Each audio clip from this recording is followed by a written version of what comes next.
कल जो पैराग्राफ हुआ था अंत में, तो पढ़ के आगे बढ़ते हैं। इसमें कहा राजमा ने, अधिकांश जीवों को बाहर दिखलाई देने वाला संसार ही सच्चा प्रतीत होता है। जो चर्म चक्षुओं से दृष्टिगोचर नहीं होता उसे वह झूठ मानते हैं। आध्यात्मिक प्रेम के लिए प्रश्न करते हैं, किंतु हाँ, उनका परिचय चिंता दुख से अवश्य है। वही उनके चेहरे से अभिव्यक्त होता है। प्रेम की अनुभूति हृदय में है। प्रेमी की आंखें, उसका चेहरा ही साक्षी है प्रेम का। और इसमें यही भाव लिया गया था कि ज्यादातर जो संसारी प्राणी हैं वो स्थूल में ही रमण करते हैं, स्थूल में ही खेलते हैं, कूदते हैं, जीवन व्यतीत करते हैं। इसलिए उन्हें जब तक स्थूल में कुछ दिखलाई न दे, स्थूल में कुछ उन्हें उपलब्ध न हो जाए, तब तक वो उसको सही नहीं मानते, सच्चा नहीं मानते। तो सच्चा वही प्रतीत होता है जो आंखों से दिखलाई दे, कानों से सुनाई दे। और जो दिखाई नहीं दे रहा वो तो है क्या? भाई, आप इतनी बातें कर रहे हो सदगुरु की, संत की, भगवान की, और यह सब बातें सुन के साधारण जो सांसारिक प्राणी है उनको यकीन नहीं होता, उस पर विश्वास नहीं होता। वो समझते हैं खाली बातें ही बनाते हैं, ये सब ऐसे ही है। जो है अगर आपके भीतर सच्चाई तो करके दिखाइए। जब तक सामने उनको आंखों से दिख नहीं जाता तब तक वो मानते ही नहीं कि यह सत्य है या हो सकता है। जो उनको दिखलाई देते हैं उनके प्रति उनका प्रेम है, उनके घर परिवार के हैं, बच्चे हैं, यार दोस्त हैं, सब कुछ है, उनके प्रति उनका प्रेम है, तो उसको मानते हैं वो। हाँ भाई, हमें अनुभव में आता है वो प्रेम। किंतु आध्यात्मिक प्रेम बोल के भी कोई प्रेम होता है, प्रभु से प्रेम भी कोई प्रेम होता है, उसे वो नहीं जानते और उस पर यकीन भी नहीं करते। वो तो समझते हैं खाली बातें हैं। और ये बात तो आती है, बहुत बार आती है कि भाई जो हमें दिखलाई दे रहा है हम उससे प्रेम करें ना, मालूम। और जो दिखता ही नहीं, बोलते हैं परमात्मा से प्रेम करो, वो तो दिखलाई नहीं देता, कैसे प्रेम करेगा कोई उससे? तो इसीलिए प्रश्न करते हैं आध्यात्मिक प्रेम के लिए। तो उससे परिचय है नहीं, कोई परिचय करवाना चाहे भी तो उस पर आगे बढ़ते नहीं। उनका तो परिचय होता है चिंता से, दुख से, जो कि सुबह शाम दिन रात उनके साथ लगे रहती है। और वो पता लगता है, उनका चेहरा देखने से ही पता लगता है, चेहरे से ही वो अभिव्यक्त होता है, यानी प्रकट होता है। और जिसके भीतर प्रेम की अनुभूति है हृदय में, तो उसकी आंखें, उसका चेहरा वो बतला देगा कि हाँ भाई, यह प्रेम में है। और इस संदर्भ में एक कहानी भी छोटी सी कल बात हुई थी कि जो भीतरी सौंदर्य है प्रेम का, वो अपने आप ही बाहर प्रकट होने लगता है। किसी को दिखलाना नहीं पड़ता, बतलाना नहीं पड़ता कि यह प्रभु से प्रेम करता है या इसके प्रेम में कोई सच्चाई है, सत्यता है। उसका चेहरा बोलेगा, वही उस प्रेम को व्यक्त करेगा।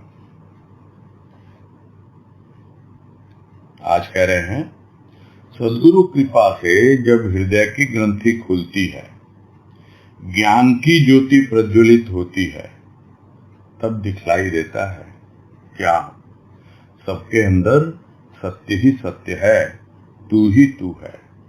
जिस प्रकार सबके मुख पर घूंघट होता है तो हम जानते हैं वह महिला ही है। क्यों? क्योंकि पर्दा या बुर्का महिला ही प्रयोग में लाती है। इसी प्रकार तन के पर्दे के पीछे ज्ञान, संसार के पीछे केवल प्रियतम परमात्मा है। भक्त यह अनुभव करते हैं। तो जब तक ग्रंथि नहीं खुलती तब तक पता नहीं लगता। क्या पता नहीं लगता? कि भाई भीतर में वो ज्योति जल रही है। तो सद्गुरु की कृपा से वो हृदय की ग्रंथि खुलती है और भीतर से ज्ञान की ज्योति जो प्रकट होती है, प्रज्वलित होती है, तब उसे दिखलाई देने लगता है कि जो अनुभूति मुझे अपने भीतर हो रही है उस परमात्मा की, उस सत्य की, वही परमात्मा, वही सत्य सबके भीतर विद्यमान है। सबके भीतर तू ही तू है। और यह तू जो है प्रथम उसके जीवन में आता है सद्गुरु के रूप में। उसके बाद उसका रूप बनता है संत का। तब जाकर सत्य से उसका परिचय होता है। यानी जिस प्रोसेस में ऊपर से नीचे अवतरण होता है, उसी प्रोसेस में नीचे से ऊपर आरोहण होता है। यानी सत्य है, सत्य का अवतरण हुआ संत के रूप में। संत तो है, किंतु यदि वो सद्गुरु नहीं बना तो फिर कोई विशेष लाभ नहीं मिलेगा। जब वो सद्गुरु मिल जाता है तब उसकी भक्ति प्रारंभ होती है, और भक्ति से जब जुड़ता है तू ही तू का भाव आता है। वो तू ही तू, तो तू है कौन, उसकी खोज होती है। यही ज्ञान है। तो वो क्या कहता है, जो तू है वो मैं हूं। अपने भीतर खोज, अपने भीतर तुझे सत्य मिलेगा। मैं तुम्हारे भीतर वो ज्ञान का प्रकाश देता हूं। तो इस तरह सद्गुरु हमारे अंतःकरण को प्रकाशित करता है, और तब भी हम यही कहते हैं तू ही तू है। वो तो धीरे धीरे पता लगता है कि सद्गुरु को हम नाम से कहते हैं संत, किंतु उस संत ने हमारी सारी ग्रंथियां खोल दी हैं।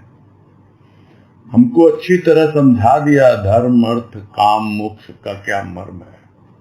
सब कुछ बतला दिया, और उसके बाद वो अपने रूप को समेट लेता है, और तब जाकर सत्य से परिचय होता है कि सबके अंदर वो सत्य ही सत्य विद्यमान है। तो भक्त क्या दिखता है बाद में, ज्ञान होने के बाद?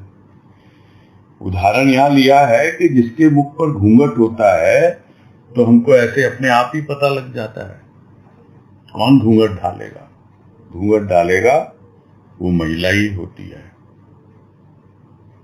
ठीक है, अलग अलग परंपराओं के हिसाब से है, कहीं घूंघट डालते हैं, कहीं नहीं डालते हैं, किंतु यहां उदाहरण घूंघट या बुर्के का लिया गया। यानी ढका हुआ है जो चेहरा भीतर है, जो रूप है वो आवरण में है, पर्दे में है। तो उसी तरह यह एक पर्दा है, तन रूपी पर्दा। उसके पीछे हमारा मन है, हृदय है, सब कुछ है। उन पर सूक्ष्म का पर्दा है। तन स्थूल है, यह सूक्ष्म के ऊपर पर्दा है, और सूक्ष्म के ऊपर सूक्ष्म का पर्दा है। और वो पर्दा जैसे जैसे ज्ञान होता जाता है समझ में आने लगता है कि पर्दे के पीछे ही ज्ञान है।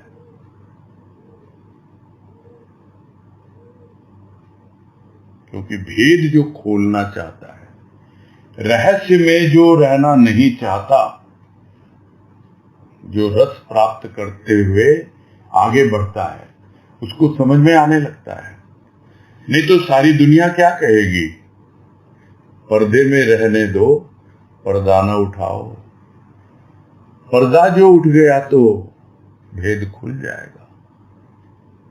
किंतु जो भेद खुलवाना चाहता है वो तो चाहेगा ही ना पर्दा हट जाए, और उसे दिखने लगता है, समझ में आ जाता है, उसे ज्ञान हो जाता है कि संसार के पीछे, ये संसार सब पर्दे में है, उसके पीछे कौन है, केवल एकमात्र वो प्रियतम परमात्मा है। तो जो भी भक्तगण जिन्हें ज्ञान की अनुभूति सद्गुरु की कृपा से हो जाती है, वो इस बात को अनुभव करते हैं, देख पाते हैं, समझ पाते हैं। आगे है, संसारी व्यक्ति का भ्रम कैसा है। जैसे नदी के किनारे वृक्ष पर लाल बंधा हो और नदी में उस लाल का प्रतिबिंब देख स्नानार्थी व्यक्ति प्रतिबिंबित लाल को उठाने की चेष्टा करता है। सूर्य की रोशनी के सहारे लाल का प्रतिबिंब आगे बढ़ता जाता है और व्यक्ति उसकी आस लगाए उसके पीछे। कहा जाएगा मूर्ख है, कहीं लाल की परछाई भी वह पकड़ सकता है। सभी मूर्ख हैं, क्योंकि प्रतीत होने वाला संसार भौतिक सुख मात्र परछाई है उस आनंद स्वरूप की। जीव आनंद स्वरूप की ओर न देखकर परछाइयों के पीछे दौड़ रहे हैं। तो भ्रम कैसा है संसारी व्यक्ति का, तो उदाहरण लिया गया है यहाँ पर कि एक नदी के किनारे कोई पेड़ है और उस पे कोई एक लाल रंग का मानक बंधा हुआ हो, कोई मणि हो, कुछ भी हो, और उस लाल का प्रतिबिंब जो है वो उस नदी के जल में दिखलाई दे रहा है। किंतु जो स्नान करने आया है उस नदी में उस प्रतिबिंब को, यानी उस परछाई को देखकर समझता है कि यही तो लाल है, और उसको उठाने की चेष्टा करता है, पकड़ने की। और फिर सूर्य है, बदलता जाता है उसका कोण, और वो जो परछाई है वो भी आगे की ओर बढ़ती चली जाती है और वो उसके पीछे भागता रहता है। तो जाएगा कहाँ? तो लोग जो देखते समझते हैं तो बोलेंगे ना, यही ये तो मूर्ख है। लेकिन कौन कहेगा कि ये मूर्ख है? जो जानता है कि यह परछाई है, यह तो छाया मात्र है। और इन सब बातों को बड़े ही विस्तृत रूप से, बहुत ही अच्छे ढंग से गुरुदेव ने अपने प्रवचन में समझाया है, जिसकी बातें कई बार हो चुकी हैं। और उस प्रवचन का शीर्षक है काया छाया माया। संतमणि पुस्तक भाग 3 में ये प्रवचन है। यदि और हमें छाया का खेल समझना हो कि ये छाया किस प्रकार से प्राणी को परेशान करती है और यह छाया माया बनकर आती है, ये सब बातें बहुत विस्तार से गुरुदेव ने उसमें समझाई हैं। तो वो परछाई को पकड़ने की कोशिश करता है, तो क्या परछाई को पकड़ सकता है? उस लाल की परछाई है, किंतु परछाई के पीछे भाग रही है दुनिया। तो सभी मूर्ख हैं। मूर्ख क्यों है? क्योंकि उन्हें ज्ञान नहीं हुआ है। जो संसार उन्हें बहुत ही वास्तविक लग रहा है वो वास्तव में परछाई है, वो माया है, कुछ और नहीं है। इसीलिए लोग कहते हैं, संत महापुरुष कहते हैं कि तुम माया के पीछे भाग रहे हो। और कौन भाग रहा है? तो गुरुदेव ने यही कहा कि ये माया किसकी परछाई है? काया की परछाई है। और ये काया जो उसके पीछे भागती है, यानी भौतिक सुख, संसार के जो भी प्रलोभन, धन दौलत, उसके पीछे भागती है ये काया या शरीर। यह तो सिर्फ परछाई मात्र है। किसकी परछाई है? तो यह भी बतलाया उसमें कि यह परछाई है, काया भी परछाई है, यह है आत्मा की परछाई, और आत्मा भी परछाई है और वो है परमात्मा की। तो इस तरह जो आनंद स्वरूप परमात्मा है उसी की परछाई है यह जो सामने भौतिक संसार दिखलाई पड़ रहा है, और उसमें जो सुख की प्रतीति हो रही है वो सुख बहुत क्षणिक मात्र है। वास्तव में सुख जब आनंद में परिवर्तित हो जाता है और वो कहीं और नहीं है, वो अपने आत्मा में है, अपने स्वरूप में है, इसीलिए उसको आनंद स्वरूप कहा जाता है। तो जीव क्या करता है, उस आनंद स्वरूप की ओर नहीं देखता, वो तो परछाई के पीछे भागता रहता है, और सारी दुनिया का यही हाल है। तो यह भ्रम है, परछाई है, परछाई में तो भ्रम होता है, ठीक से समझ नहीं आता क्या है, अभी परिचय ही नहीं है, कुछ पता ही नहीं है, इस वजह से क्या कहें, भ्रम हमेशा बना रहता है। कोई कहता भी है, बोला हमें दिखा दो ला के तुम, बोला वो लाल तुमको दिख रहा है ना, ले आओ ना मुट्ठी में और मुझे दिखा दो, क्यों नहीं दिखा देते। किंतु बड़ी विडंबना यही है कि कोई इस तरह दिखा नहीं सकता, बता सकता है कि देख तू जिस दिशा में आगे बढ़ रहा है वो गलत दिशा है, बल्कि कहा जाए उल्टी दिशा है। पीछे मुड़ के देखेगा और जो इशारा किया जाएगा, बतलाया जाएगा सदगुरु के द्वारा कि यहां पर है वो लाल, तब पता लगेगा कि हाँ मेरे भीतर ही छिपा हुआ है वो लाल, और तब भीतर से उस लाल की लाली अनुभव में आती है, जिसको कबीर कहते हैं, लाली मेरे लाल की जित देखूं तित लाल, लाली देखन मैं गई मैं भी हो गई लाल। उसके बाद का जीवन तो पूरी तरह लालो लाल है, माला माल है। फिर उस माल के पीछे, भौतिक सुख के पीछे, धन दौलत के पीछे भागना एकदम छूट जाता है। आगे है, सत्य का बोध संत कृपा से होता है। इनका कथन है, नीचे नहीं ऊपर देख, बाहर नहीं भीतर देख, अन्य में नहीं अपने में देख। जब कोई अंतर में आवेगा तभी पाएगा कि जिस लाल रतन को, भगवान को बाहर खोज रहा था, वह तो अंतर में है, उच्च भावनाओं में है। जितना मानव का विकास होता है, धरातल ऊंचा उठता है, प्रिय की निकटता मिलती जाती है। वह प्रिय ऐसा है कि न संसार छोड़ने को कहता है, न वन वन में तप करने को, न व्रत उपवास करने को। वह तो केवल प्रेम का भूखा है, और प्रेम में इतना आकर्षण, इतनी शक्ति है कि प्रेमी प्रेमास्पद के पास अनायास पहुंच जाता है। तो इस सच्चाई का बोध, इस यथार्थता का बोध, और अल्टीमेटली सत्य का बोध, क्योंकि सत्य अपने आप में परिपूर्ण है, किंतु जब तक हम सच्चाई को नहीं जानते तब तक हम वास्तविकता को नहीं जानते, यानी यथार्थता को नहीं जानते। और जब तक हम यथार्थ को नहीं जान पाएंगे तब तक हमारी जो दिशा है वो सत्य की ओर नहीं होगी। तो उस सत्य का बोध होने के पहले हमें सच्चाई को समझना है, वास्तविकता को समझना है, जिसे हम सिंपल भाषा में अंग्रेजी में कहते हैं what are the facts. Fact क्या है, तुम्हारे जीवन की फैक्चुअल कंडीशन क्या है।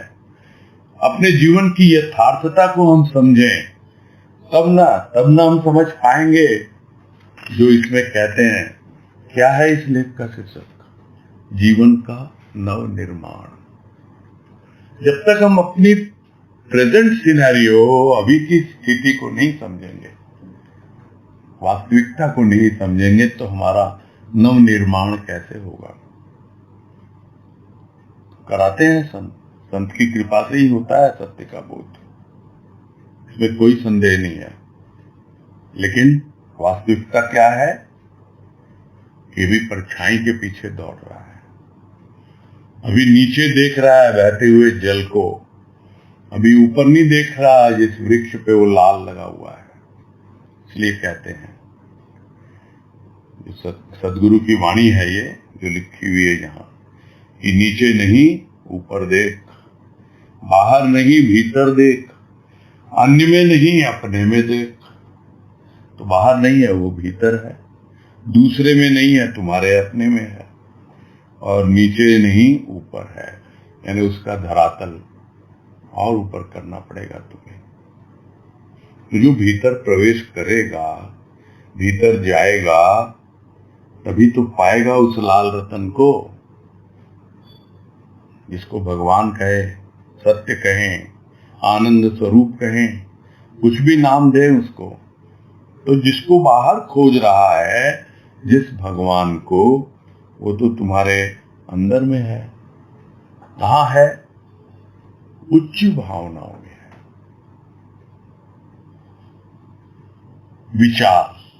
विचार करें जरा, क्योंकि विचार से ही भावनाएं बनती हैं, और जब भावनाएं बनती हैं और उनमें हमारी थोड़ी बहुत भी पकड़ होती है और अच्छा लगता है कुछ, तो वो भाव का रूप ले लेता है, और वो भाव धीरे धीरे उच्च अवस्था की ओर बढ़ता चला जाता है, जिसको हम अक्सर अपनी सत्संग में सुनते रहते हैं कि उसका धरातल ऊंचा है।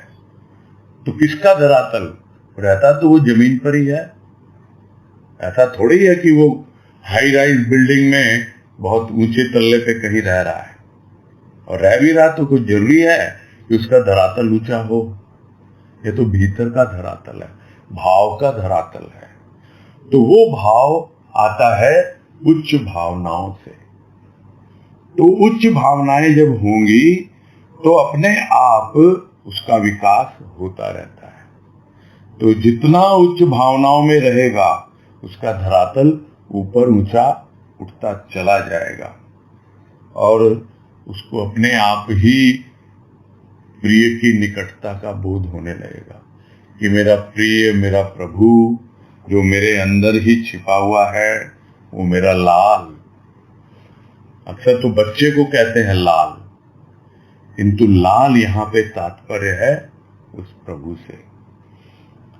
वो उसका प्रिय है, उसको एकदम नजदीक अनुभव में पाने लगता है। और हमारा प्रिय जो है सदगुरु, वो कैसा है वो हम सब जानते हैं। न संसार छोड़ने को कहता है, न वन वन भटकने को कहता है, न कुछ व्रत उपवास जप तप करने को कहता है। वह तो केवल प्रेम का भूखा है। ये सब बातें हम लोग सुनते ही रहते हैं, बोलते भी रहते हैं।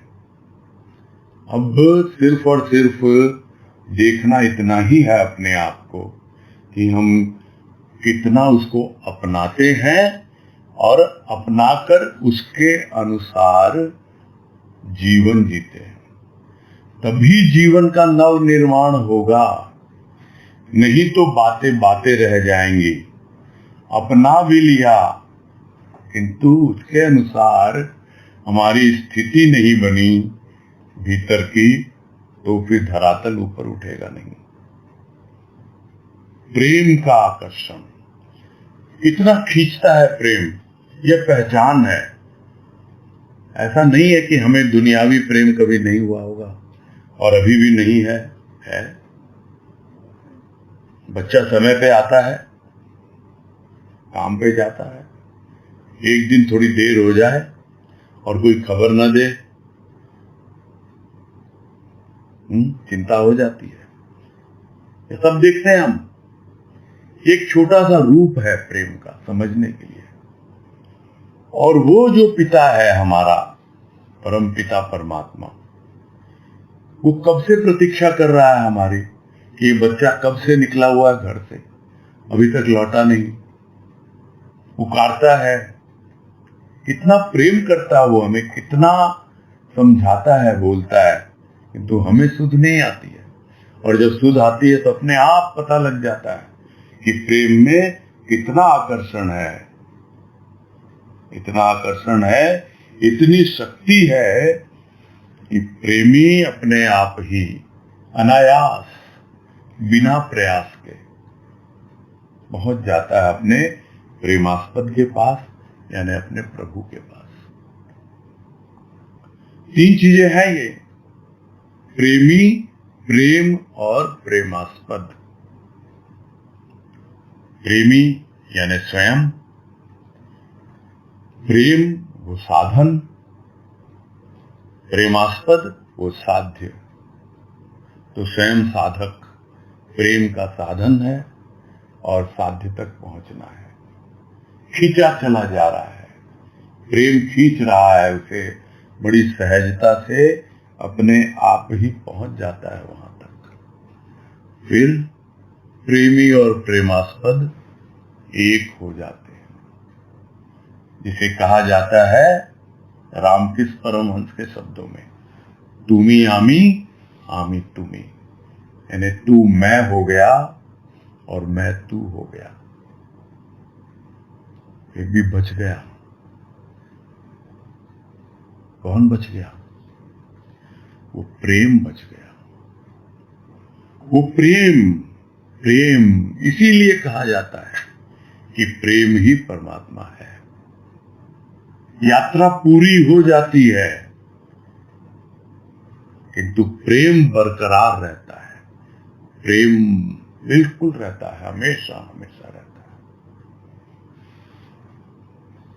आगे है, अहंकारी व्यक्ति पृथ्वी का भार है, जिसके भीतर जग जाती है ज्ञान की ज्योति, तो लौ स्वतः ऊपर उठने लगती है, तब वह भार नहीं उपहार बन जाता है संसार के लिए। क्योंकि संत साधक जैसी विभूतियां सहज रूप में प्रेरक बन जाते हैं जीव को जागृत करने के लिए। तो साधारणतः देखते ही हैं दुनिया में अहंकार से भरे हुए लोग हैं।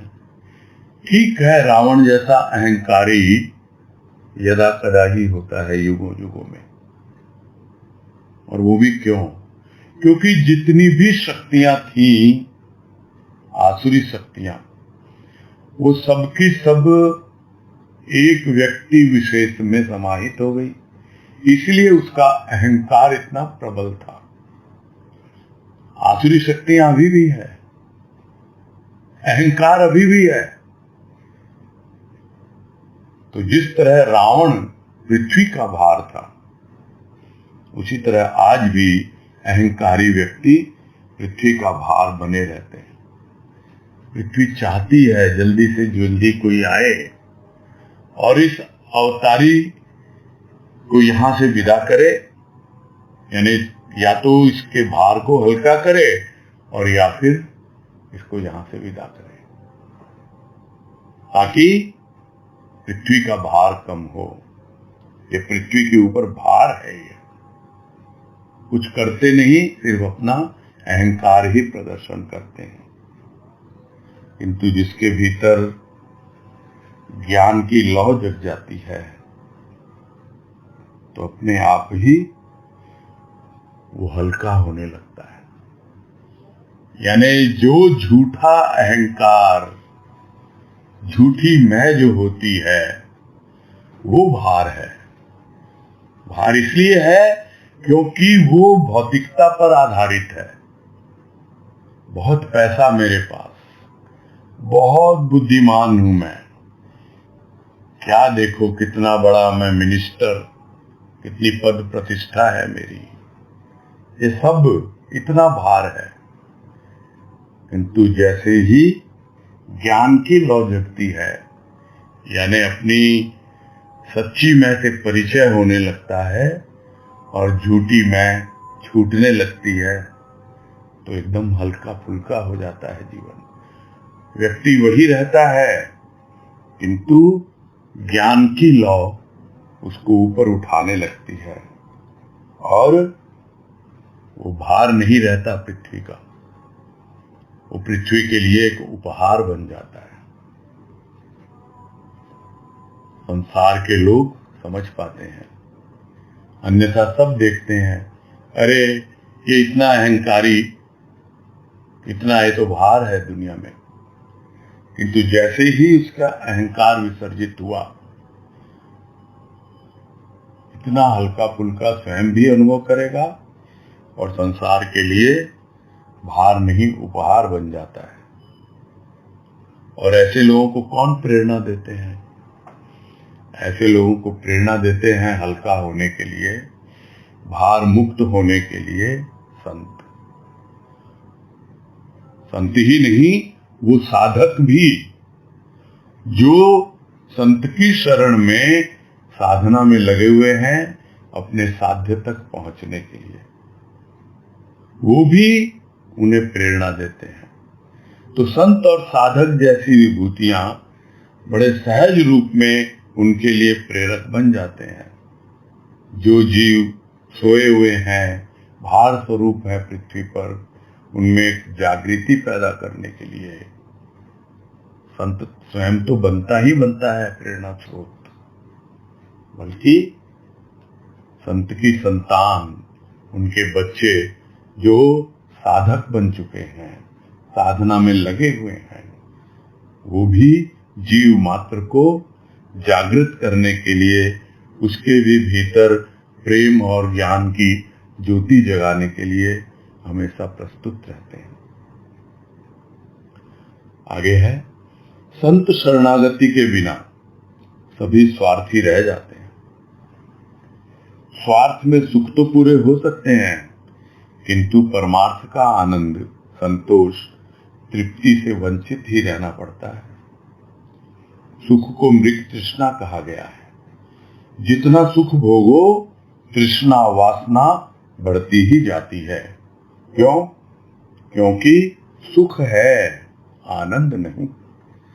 परमार्थी परम भाव, परम ज्ञान को प्राप्त कर आनंद में मगन रहता है। उसे बाह्य पदार्थों की अपेक्षा नहीं रहती। इस संसार में निर्लेप रह सके, यह भाव प्राप्त करना है जीव को।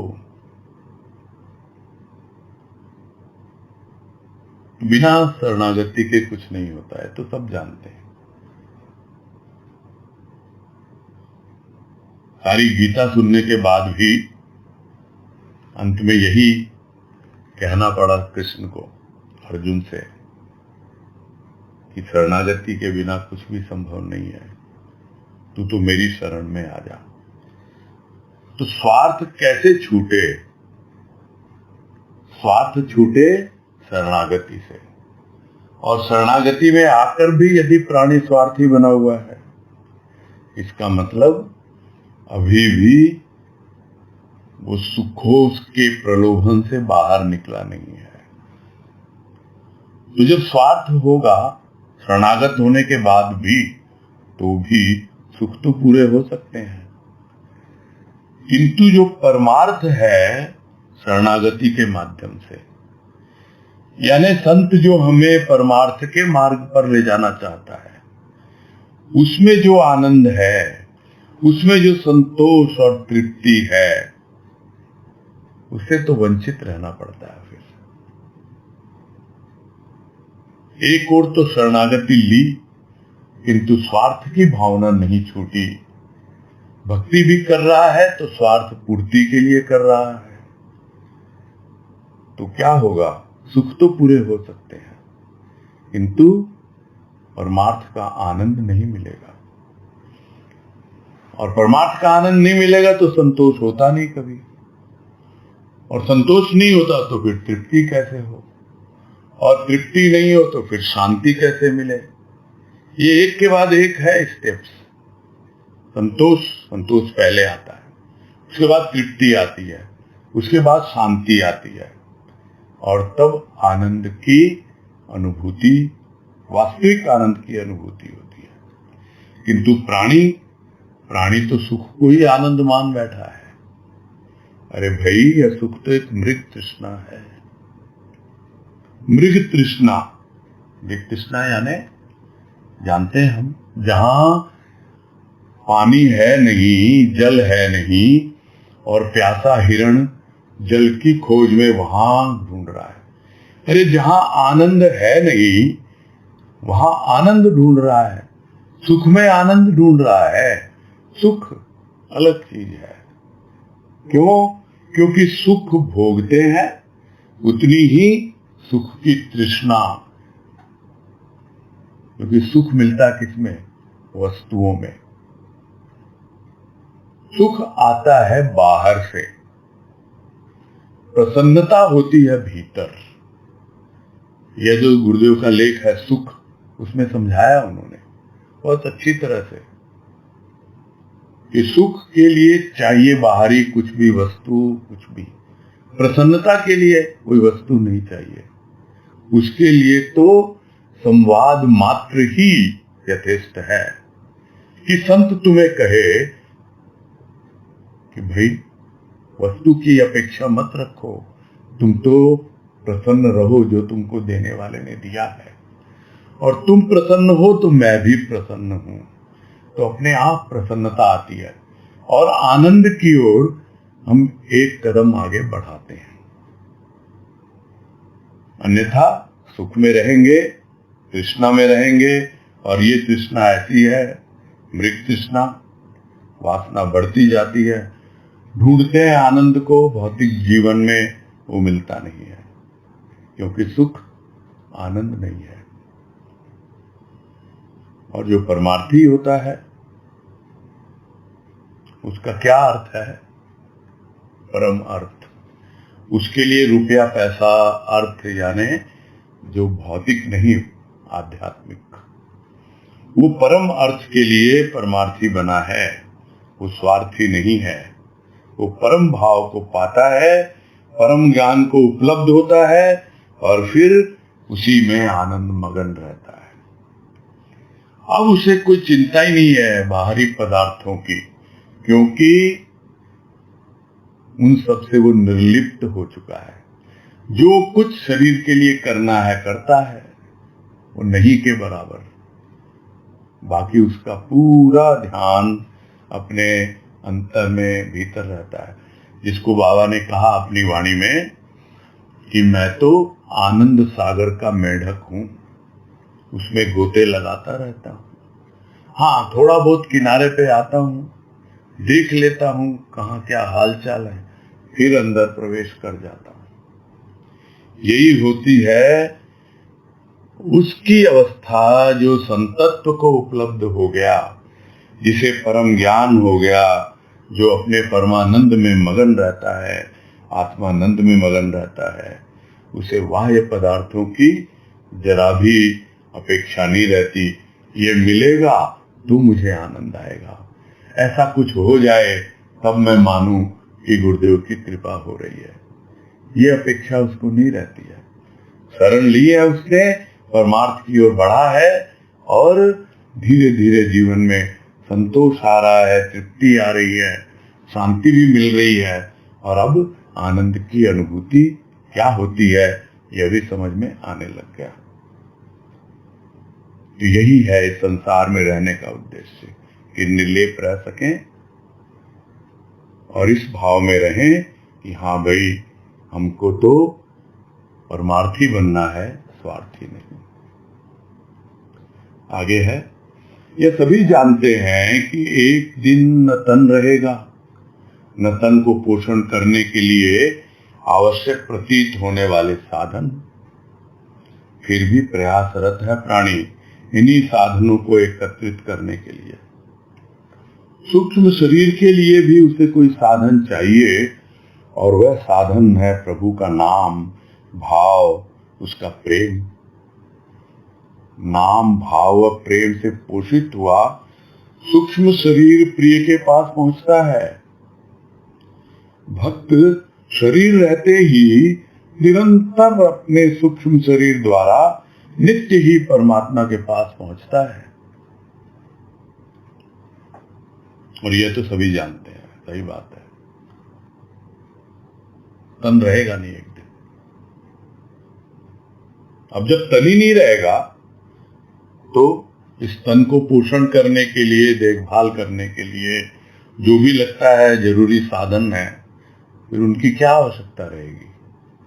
और जब तक शरीर है तब तक भी क्या है, जितनी अपनी आवश्यकताओं को हम सीमित कर लें।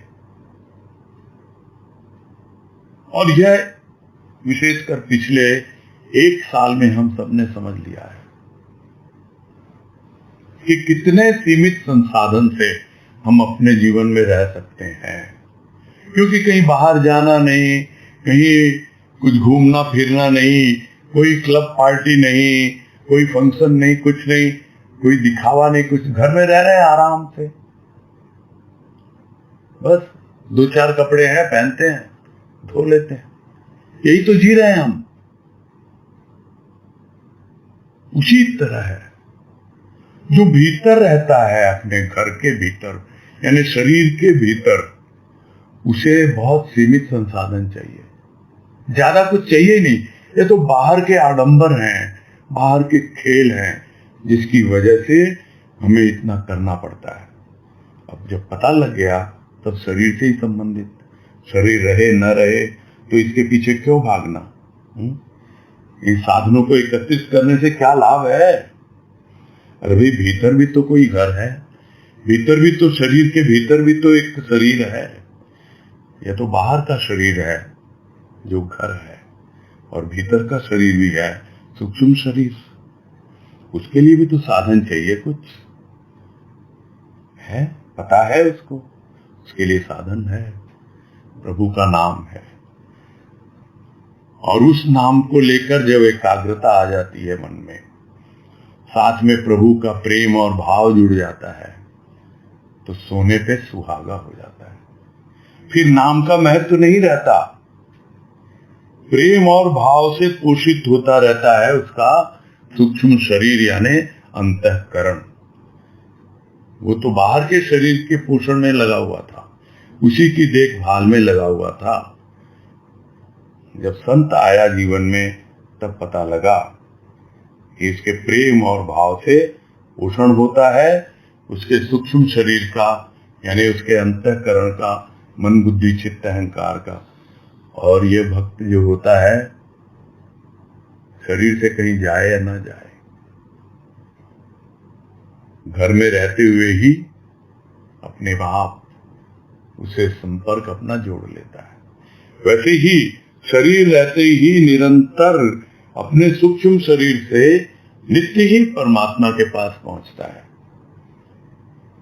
तो फिर कैसे पहुंचता है? जिस तरह हम पहुंच जाते हैं, क्या करते हैं? कुछ नहीं, जिससे बात करनी होती है एक टेलीफोन कॉल लगाते हैं, कभी कभी वीडियो कॉल लगा लेते हैं। वैसे ही बैठे हैं घर में आराम से, अंदर में डूब गए भाव में, पहुंच गए उसके पास। उसकी कृपा अनुभव होती है, पता लगता है क्या चल रहा है, बस तू है और मैं हूं। पहुंच जाता अपने प्रिय के पास, उस परमात्मा के पास। यह है भक्त का जीवन। आगे कह रहे हैं इस अंतिम पैराग्राफ में, इस लेख का अंतिम पैराग्राफ, कि मानव जीवन का उद्देश्य सत्य का बोध हो। सत्य का बोध होता है सत्संग से। जीवित रहते ही प्रेम भाव और ज्ञान का दीपक जला लें अपने जीवन में। दीपक जलने के बाद उसका निर्वाण होता है। जो जला ही नहीं उसका निर्वाण कैसा? अपने जीवन का इस प्रकार निर्माण करना है कि मृत्यु के पंजे से बचकर रहा जा सके। यह तभी संभव है जब इष्ट के वरद हस्त की छत्र छाया में रहता हुआ जीव अपने ज्ञान की ज्योति को, प्रेम की ज्योति को अखंड जलाए रखे, निरंतर सत्संग रूपी घृत से उसे आलोकित बनाए रखे। तो क्या उद्देश्य है मानव का और मानव जीवन का, और किस तरह इस जीवन का नव निर्माण हो, जो इस लेख का शीर्षक है। यही कह रहे हैं, यही उद्देश्य हो कि हाँ भाई मुझे सत्य का बोध हो। इस उद्देश्य को लेकर, इसी लक्ष्य को लेकर जब आगे बढ़ेगा तो अपने आप ही सद्गुरु की कृपा से उसे सत्संग मिलता है और उस सत्य का बोध होने लगता है। बिना सत्संग के सत्य का बोध नहीं होता, क्योंकि सत्संग में दो चीजें होती हैं, एक सत्य का संग होता है और दूसरा संत की कृपा का अनुभव होता है। ये दोनों चीजें जब साथ चलती हैं तो अपने आप ही हमको पता लगता है कि हाँ भाई हम सत्य की ओर आगे बढ़ रहे हैं। किंतु उसके लिए सबसे पहले क्या चाहिए? सत्संग में आए हैं तो जीवन मिला है, एक नया जीवन है। ये सत्संग में आने के बाद नवजीवन की अनुभूति होती है, और यह जीवन ऐसा है कि जीवित रहते ही प्रेम और भाव का दीपक जला लें अपने जीवन में। अगर नहीं भी जला है तो जला लें, अभी भी समय है, अभी भी देर नहीं है। याद आ रहा है एक छोटा सा कोटेशन जो अभी हाल में ही डाला गया, कि हर कोई कहते हैं भाई पूरी तैयारी कर लो तब लगो काम में। तो क्या कभी पूरी तैयारी होती है? नहीं। आज अभी इसी वक्त निर्णय ले लें, हमें तो प्रेम और भाव के दीपक को प्रज्वलित रखना है, उस ज्ञान के दीपक को जला के रखना है हमेशा अपने जीवन में, और तब जाकर हम भी निर्वाण की ओर आगे बढ़ेंगे। संत का निर्वाण होता है, ठीक है, किंतु क्या संत की संतान का निर्वाण नहीं होता? क्या हम बीवी जी का निर्वाण नहीं मनाते, ताई जी का नहीं मनाते, या राज माँ का, गंगा माँ का नहीं मनाते? निर्वाण होता ही होता है, किंतु निर्वाण किसका होता है? जिसका निर्माण होता है। प्रथम निर्माण फिर निर्वाण। तो जो जला ही नहीं दीपक, उसका निर्वाण कैसा? जो जला ही नहीं वो ज्योति में समाएगा कैसे? पहले तो ज्योति से ज्योति जलती है, उसके बाद ज्योति में ज्योति समाती है। ज्योति का ज्योति में समाना निर्वाण है, और ज्योति से ज्योति का सानिध्य, प्रेम, भाव और ज्ञान, उसका दीपक जलना, वो निर्माण है। वह है जीवन का नव निर्माण। तब जाकर निर्माण होता है और प्राणी अनुभव करता है कि नहीं, मैं मृत्यु को प्राप्त नहीं हो रहा, मैं मृत्यु के पंजे में नहीं जा रहा हूं, मैं काल के गाल में नहीं समा रहा हूं। यह तो सत्य स्वरूप परमात्मा है, जिसके प्रेम और भाव में मैंने अपना जीवन व्यतीत किया है, और मेरे इष्ट का वरद हस्त, उसकी छत्र छाया मेरे ऊपर है, उसी में समाएगा और जीवन भी उसी तरह बिताता है। अपने ज्ञान की ज्योति को, प्रेम की ज्योति को अखंड जलाए रहता है, यानी खंडित न हो। जिसको बीवी जी ने कहा निष्कंप दीप शिखा। निष्कंप यानी कांपे ना, विचलित ना हो। छोटी मोटी जो भौतिक जीवन में आपदा विपदा आती है, थोड़ी सी भी हवाएं चलती हैं और हमारी जो ज्ञान की ज्योति, प्रेम की ज्योति विचलित होने लगती है, खंडित होने लगती है। नहीं, अखंड जलाए रखना है ज्ञान की ज्योति को, प्रेम की ज्योति को। और उसके लिए क्या चाहिए? उसके लिए चाहिए निरंतर सत्संग रूपी घृत। घी डालते रहें, ज्योति जलती रहेगी। तो ये घी है क्या? इसको कहा गुरुदेव ने एक वाणी में समझाया, स्नेह का तेल। तेल कहे या घी कहे, यही तो उसके लिए ईंधन है। ईंधन यानी फ्यूल, वो ईंधन है जिसके द्वारा ये ज्योति जलती है। जब तक प्रेम और भाव का ईंधन नहीं मिलता, तब तक ज्योति जलती नहीं है। और जलाए रखने के लिए भी चाहिए वो, और वो मिलता है सत्संग में, सत्य के संग में। तो प्रेम और ज्ञान की ज्योति को जलाए रखने के लिए निरंतर सत्संग रूपी घृत चाहिए, और उसी से हम इसको आलोकित बनाए रखें और प्रभु से प्रार्थना करते रहें कि हे प्रभु, हमेशा अंतिम समय तक ये ज्योति जलती रहे और एक दिन ज्योति में ज्योति समा जाए। बस यही पूरा करते हैं। ये लेख भी यही संपूर्ण होता है और अब समय भी हो गया है। कल प्रारंभ होगा दूसरा लेख। हाँ जी, नीतू गुप्ता बोलिए। हरिओम भैया। हाँ हरिओम, बोलिए।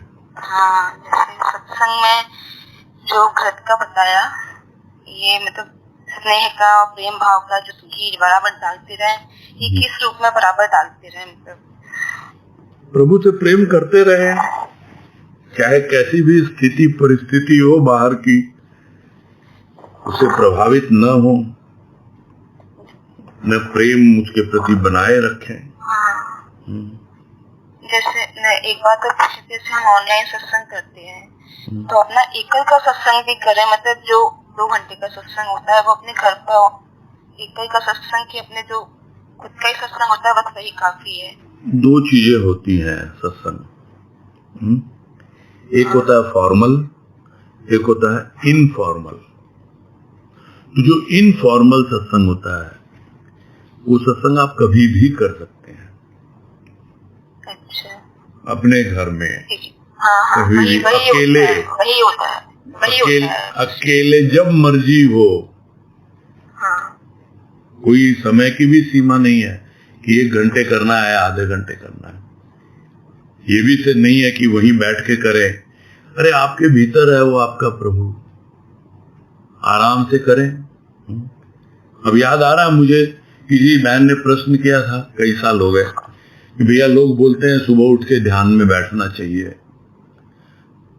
उठ जाते तो हैं टाइम से, नहा धो के तैयार भी हो जाते हैं और बैठ जाते हैं गुरुदेव की तस्वीर के सामने, बाबा की तस्वीर के सामने ध्यान में बैठते हैं, लेकिन थोड़ी सी देर बाद ही नींद आ जाती है।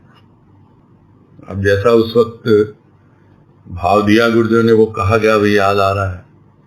मैंने कहा भैया आप तो सोए सोए ही ध्यान लगाओ ना, इतनी जहमत क्यों उठाते हो? सोए सोए ध्यान में चले जाओ तो आपकी बॉडी जो है रिलैक्स होगी, अपने आप परेशानी नहीं होगी। और अगर नींद आ भी जाए तो क्या हो गया, फिर थोड़ी देर बाद नींद खुले फिर ध्यान में चले जाओ। तो उसके लिए कोई बंधन नहीं है। यही तो अपने सत्संग की विशेषता है। हाँ, फॉर्मल सत्संग होते हैं, फॉर्मल में तो फॉर्मल रहना ही होगा। वहां पे जो भी शिष्टाचार है, जो भी आचार संहिता है वहां की, वो निभानी होती है, बिल्कुल। तो क्योंकि कॉलेज का सत्संग तो ऑनलाइन चल ही रहा है और वो करते हैं। नहीं, ऑनलाइन अभी चल रहा है ना, जनरल बात हो रही है। तो ये तो जनरल बात कह रहा हूं मैं, है ना। ठीक है। हाँ, हरिओम। हाँ हरिओम।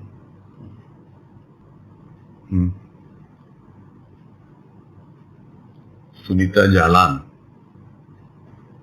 बोलिए। हरिओम भैया। हरिओम। भैया जैसे इसमें बात नहीं ना, संतोष, तृप्ति और शांति, तो ऐसे तो संतोष तक तो समझ में आ जाता है और तृप्ति का भी ऐसे तो समझ में आ जाता है ऊपर के उदाहरण से, तो कि जैसे खाना पेट भर के खा लेते तो फिर इधर उधर हमारे को कुछ भी सामने आए। एक तो उसके बाद शांति, तो ये थोड़ा सा और समझा दीजिए भैया, संतोष और तृप्ति और शांति के बारे में। नहीं, आप खाने का उदाहरण ले रहे हो, है ना? वो हाँ, बस तो उसी आधार पे समझा रहा हूँ, उसी आधार पे समझा रहा हूँ। आपने भोजन किया, ठीक है, संतोष मिला आपको, तृप्त भी हो गए, और आराम से आप खा पी के सो गए, ठीक है, सुबह उठे, बिल्कुल अच्छे से शौच हुआ, कितनी शांति मिली आपको कि आपने सही भोजन किया। तृप्ति हो जाती है लेकिन शांति भी बहुत बार नहीं मिलती, ये है परेशानी। तो एक के बाद एक तीनों चीजें आती हैं। संतोष लेना सीखना है, ठीक है, जितना मिला। तो वो कब आएगा? संतोष आता है जब हमारी दृष्टि होती है गुणात्मकता पर, यानी क्वालिटी पर होती है। किसी भी चीज की क्वालिटी की जब हमको पहचान हो जाती है तो थोड़े से में भी हमको बहुत अच्छा लगने लगता है, उसी में संतोष आ जाता है। और फिर धीरे धीरे वो क्वालिटी जब और बढ़ती है तो हम तृप्त होने लगते हैं, और जब तृप्त हो जाते हैं यानी हम पूरी तरह उसका आनंद उठा लेते हैं, तब हम शांत होते हैं। ये है इसकी सिंपल थ्योरी समझने के लिए, है ना? हाँ भैया, एकदम सही समझ में आ गई बात। ठीक।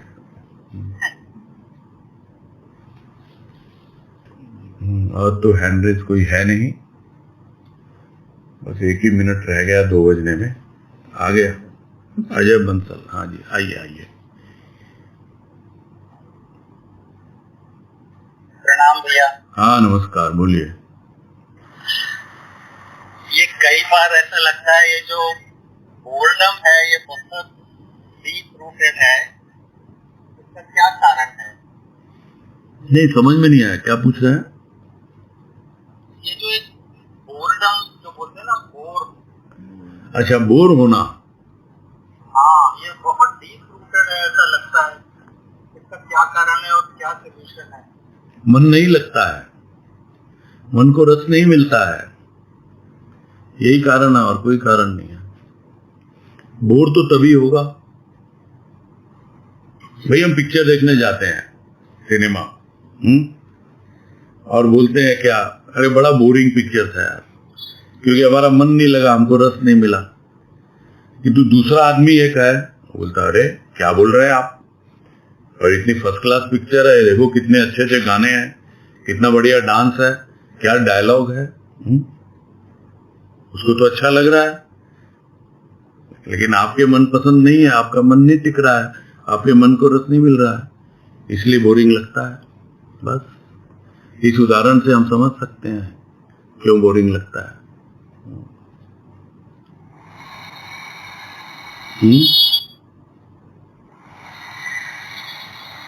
नहीं समझे? तो हमको रस ढूंढना पड़ेगा और रस का अनुभव करना पड़ेगा।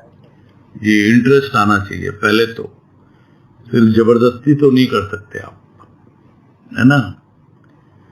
अंग्रेजी में एक कहावत है ना, you cannot make a horse forcefully drink the water. मन तो उसी घोड़े के समान है, जबरदस्ती उसको रसपान नहीं करा सकते आप। हाँ, धीरे धीरे, और इसका उदाहरण तो कई बार आता है, आदत पड़ी हुई है। गाय का उदाहरण कितनी बार सुना होगा आप लोगों ने मुझसे, कि इधर उधर चक्कर काटने की, और उसका जो मालिक है वो उसको इतना सुंदर स्वादिष्ट चारा देता है, लेकिन नहीं, वो उसको मुंह ही नहीं लगाती, वो तो इधर उधर घूम फिर के चरने की आदत है उसकी। यही हाल है मन का।